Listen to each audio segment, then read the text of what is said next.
In today's video, I'm going to teach you how to test your microphone on Windows 10. We'll cover the essential steps you need to ensure your microphone is set up correctly and working as it should. Whether you're preparing for an online meeting, recording a video, or just want to check everything's in order, these steps will help you verify your microphone's functionality. To begin, let's locate the speaker icon, which you can find in the system tray. This area is usually at the bottom right of your screen on the taskbar. You'll want to right-click on this speaker icon.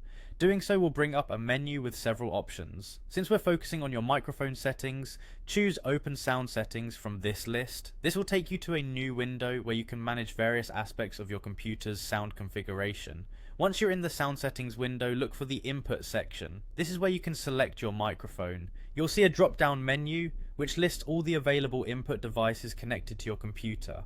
Be sure to pick the microphone you intend to use. It's important that you choose the right device, especially if you have multiple microphones connected, such as a built-in laptop mic and an external one. Selecting the appropriate microphone ensures the device will accurately capture your voice.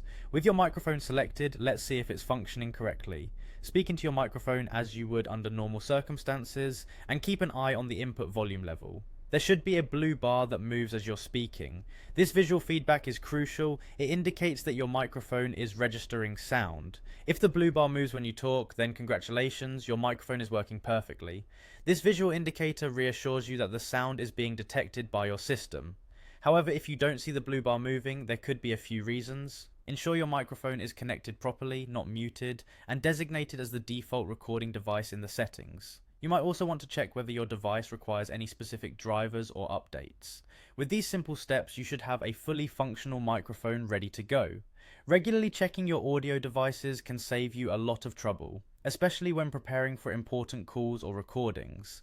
We hope this guide was helpful and that you now feel confident in managing your microphone settings on Windows 10. Thank you for watching, and if you found this video useful, don't forget to like and subscribe for more helpful tutorials.